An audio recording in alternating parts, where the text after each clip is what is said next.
A bit of a shorter video today here in East Java. I'm on my way from Banyuwangi up into the mountains, up in that direction. The weather's really good for riding the motorbike today, and it doesn't look like there's too much rain up there. I actually saw a clear view of the mountains earlier today. Often mountains in Indonesia, when you get quite high up, get clouded in and, you know, fog and rain and all that sort of stuff. I'm going to start off today by just going to a little coffee shop slash bakery. It's called Krakatau Coffee and Bakery, which is on the way up the hill. I'm noticing over here, someone's drying something out over here. It looks like peanuts. I think that's peanuts. Have a look at that. Look at that. They've got, in Indonesian, that would be called, yeah, that's peanuts. Kacang tanah.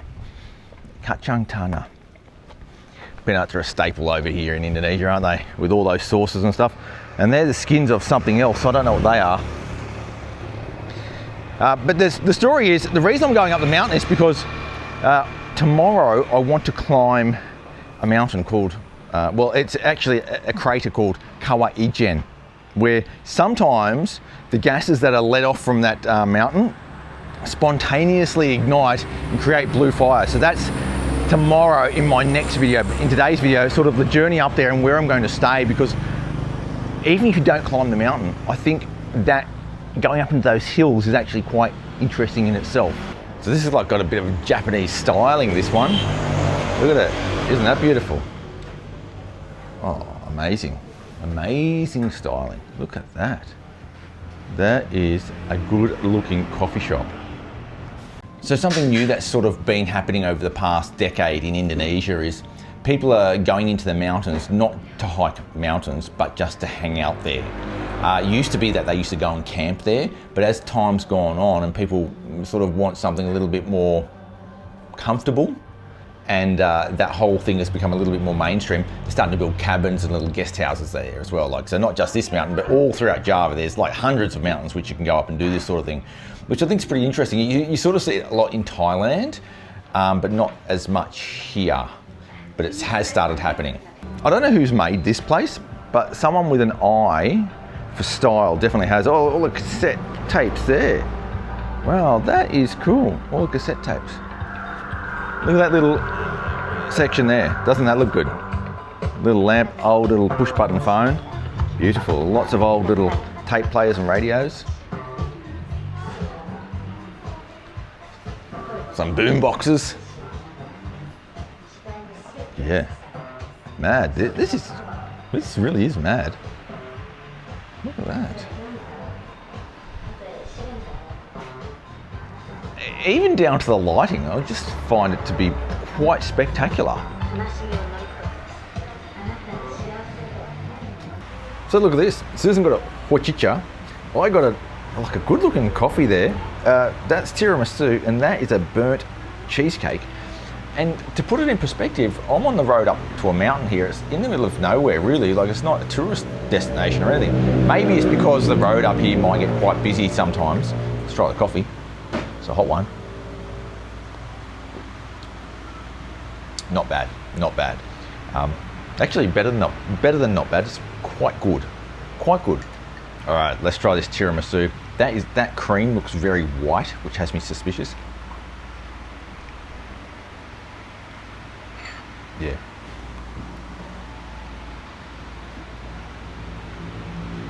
It's actually quite good. All right, let's try this burnt cheesecake. They even put a little flour on it, a little bit dried orange or something like that. Dried lime.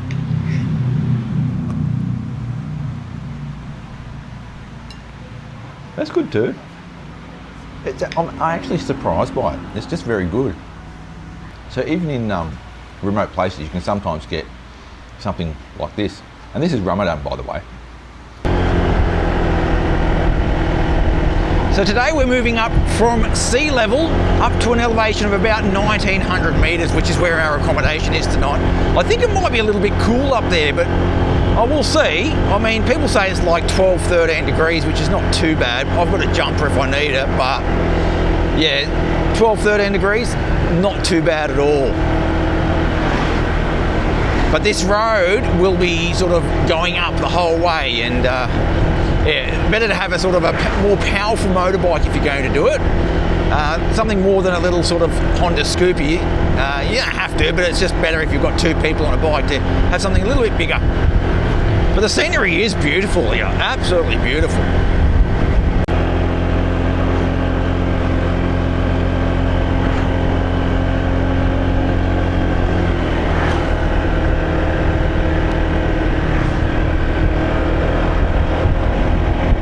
On the way up the mountain, there's a little place called Air Terjun Kali Bendo. Bendo. Actually, I've got the Aussie accent getting mixed up with the Indonesian accent. It does my head in constantly, because if I'm speaking to Susan, I'll speak in one way. If I'm speaking to the camera, I'll speak a different way. And it's just so confusing. Air Terjun Kali Bendo. If you say it in an Aussie accent, it's probably Kali Bendo, I would say.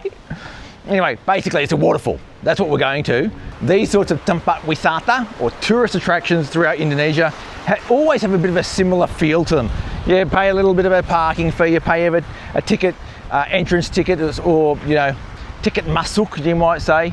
And they usually are not like the most spectacular tourist attraction you've ever seen, but they're just a nice place to stop and have a rest and have a look at what sort of local natural attractions they've got in the area. And that's what this is like, I reckon. I mean, I haven't seen it yet. I mean, it could be like Niagara Falls, but I doubt it. A couple of times people have asked how Susan and I travel when we're on a motorbike, like what sort of luggage situation do we have, and do we have any storage and all that sort of stuff? Well, not really. So this, what I'm carrying here, see that there? That's like, I don't know, maybe a 40-litre backpack that has all of our clothes in it for the period of time that we're here, all the shirts and all of that sort of stuff. And we don't bring so many undies necessarily, because you can wash those as you go real easily. Other bits and pieces you can wash occasionally, as long as you can get them dried quickly. I do have some quick dry clothes as well, which makes it very easy to do your own washing when you're sort of on the road like this. And Susan will normally carry this backpack on her shoulders as we're going along, but she'll loosen it just a little bit so that the weight's not on her shoulders, but it's actually just resting on the seat below her. So it's not really how she would normally carry it if she was walking around. So it just hangs a bit, rests on the seat, and then her shoulders get a bit of a rest. It's just sort of resting there a little bit. And then under the seat we have miscellaneous stuff, mainly electronics. So I have to bring a laptop if I'm making videos, and we've got chargers and other cameras and stuff. I sometimes bring other cameras. I don't like to because it's a pain, but I know that on this trip I will need more stuff. And that's actually enough. All that stuff is enough. And the bike handles it fine in terms of power. It's, yeah. So you can go on quite long trips with just that. Now, some people choose to do it a bit differently. They might have a little storage unit on the back of the bike where they'll store their stuff and not carry anything on their shoulders. You can do that too. And some people still will even have a backpack between their legs. But on this sort of bike, because it's not like a traditional scooter where you've got your feet in the middle of it, you can't really rest a bag there. If you do, it's sort of really unstable and really just not pleasant to be riding when you've got this unstable bag between your legs, especially long distances. I mean, I'll do it if I'm going short distances, but not long distances. So that's how we do it. It's not that big a deal, really. If you're comfortable riding motorbikes or scooters around the place, or even if you're not comfortable, you soon figure it out. It's not that big a deal. Hello. Oh, ada kaos Australia. Hah? Australia. Australia. Dapatnya dari mana? Hah? Dapat Kaosnya? kaos dari sana. Dari sana. Karena itu negara saya, negara kanguru. Ya, negara kanguru. Ya. Ya. Hah? Lagi konten. Ya, lagi ngonten. Puasa. Aku nggak puasa. Aku bukan Muslim. Aku Kristen. Jadi nggak usah puasa. Kalian puasa? Ya. Oh. Nggak mencicipi sedikit nggak? Enggak. Kalau minum sedikit dari sungai nggak? Jangan bohong ya. Okay, mari. Cute little kids. Cute little kids. Oh, this is a beautiful little area. Look at this. Oh, I'm assuming people come down here, have a bit of a picnic, and on weekends it's probably pretty busy. Beautiful, eh? Following the map. Hang on. Well, it turns out we've actually gone to the wrong spot. There is actually no waterfall here, it's just a river, a picnic spot for people to come and hang out and maybe have a bit of a swim in the river or whatever. No waterfall. Apparently there is a waterfall. Well, this is what the kids are telling me. If you go 1 kilometre up that way, you can either walk it or go on the motorbike. So I thought I might get back on the motorbike and have a look, see what I can find. I was just driving along the road and I came past an old factory, obviously a Dutch factory because it had all that old styling. Doesn't seem to be operational anymore. And then I saw these plantations and I could see straight away these lines of trees go for such a long way. And on here you can see these diagonal cuts, and they are rubber trees. And normally what they'll do is have a little cup, a half cup under there, and the sap just drips out, drips out, drips out, and that's your rubber straight from the tree. And there are just thousands and thousands and thousands of trees around here, but they don't appear to be active now. Maybe they get to a certain age and they're not productive, or maybe it's just not worth doing anymore. I don't know. But Indonesia historically has had massive, massive rubber plantations. A lot of these plantations were all colonial extractive plantations. And these days, some of them exist now, some of them don't. A lot of coffee plantations still exist.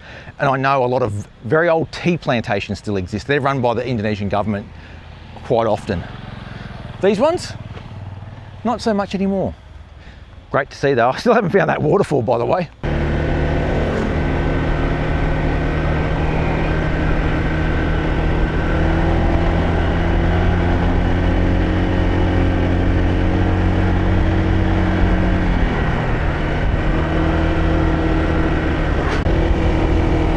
Often in Indonesia, you get stopped when you're going to a popular destination. There'll be locals stopping you and selling you a ticket to go through, almost like an unofficial toll. Now, sometimes you don't know whether they're allowed to do it or not. Sometimes it's just guys asking for money. Sometimes it looks very official, and you just don't know a lot of the time whether you should be paying or not. And it happens in Bali a little bit too. And you know what? Most of the time I do end up paying it just because I don't want the hassle, but you just don't know if it's supposed to be the case or not. Actually, I mean, along a road like this, you shouldn't have to pay anything because it's a government-made road. You know, you shouldn't have to pay, but certain villages will set up a little stall and ask you to pay a fee. Whether you're officially supposed to pay it or not, it's sort of a little bit doesn't matter, because if you want to go past and not have problems, you're going to have to pay it anyway. The phenomenon is so common in Indonesia that there's actually a word for it. It's called pungutan liar, or pungli, they shorten it to. And pungli is just basically a term of people who collect fees unofficially, sometimes illegally. Now, whether that was unofficial or illegal or not, I don't know. I mean, I wouldn't want to say that because that'd be pretty offensive. Like if you refer to a particular action as pungli to the person's face, you might get into a fight because it's really offensive. So don't do that. But yeah, so I won't cast aspersions, but just be aware that as you travel around Indonesia quite a bit, you occasionally get those sort of scenarios cropping up. I've got the Honda PCX at full throttle going up this hill with 2 people on the bike and a bit of luggage, and it's struggling hard. If I had a smaller bike than this, I think I might have to turf Susan off and make her walk, or vice versa. I'd probably have to go and walk with all the luggage and Susan would meet me at the top. That's happened before more than once as well when we've done trips like this and we're on smaller bikes.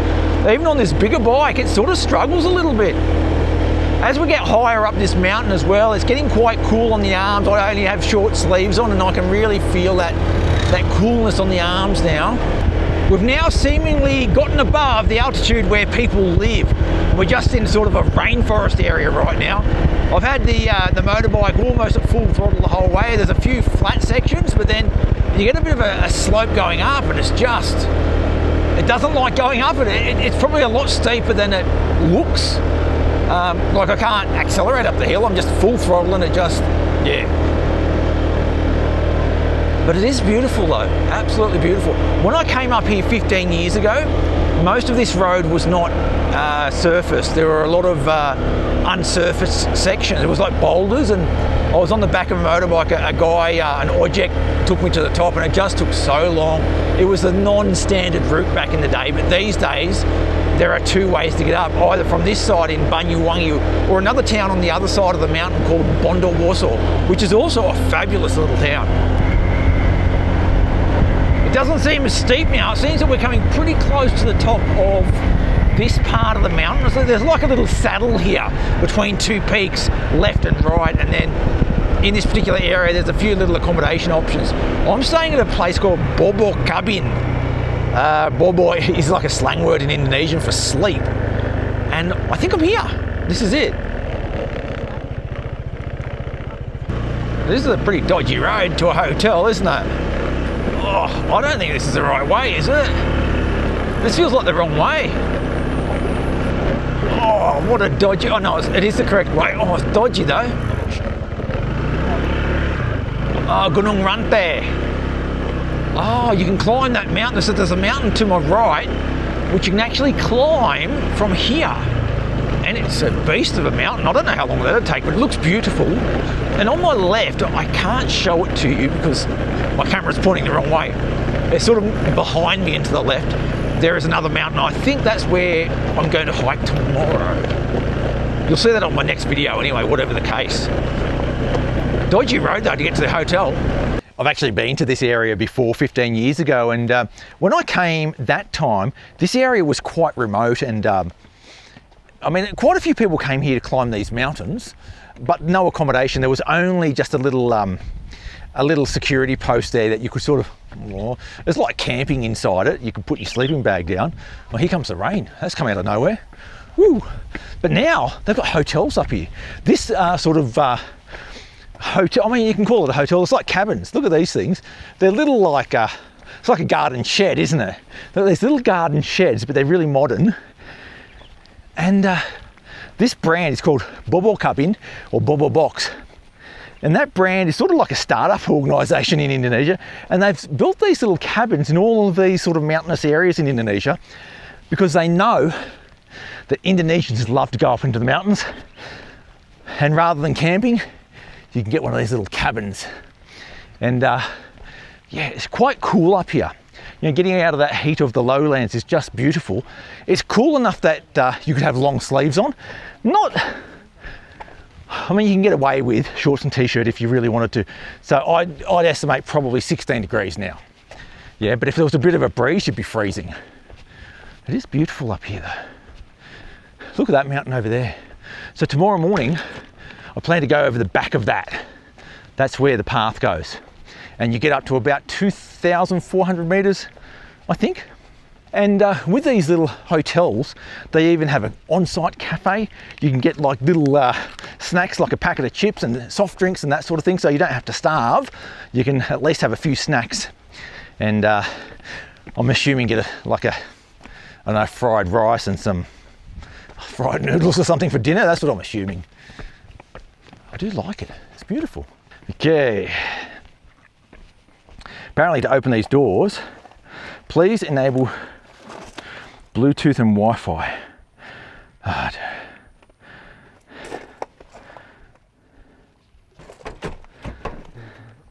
3 seconds. Oh. 1, 2, 3. So you got to push it down and then it opens up for you. Okay, buka sepatu, nantilah. Makasih ya. Here we go, here's our little room. It is, oh, it's mad. It is mad. I don't know if there's a toilet in here, it's supposed to be. A toilet's in there. Oh, that's cool. That's very cool. Safety helmet, I don't like the sound of that. I think they're worried about things catching on fire. But this is beautiful. What's that frosted glass I knew in the app? Oh, look at that. The app does that, look. That looks like AI, doesn't it?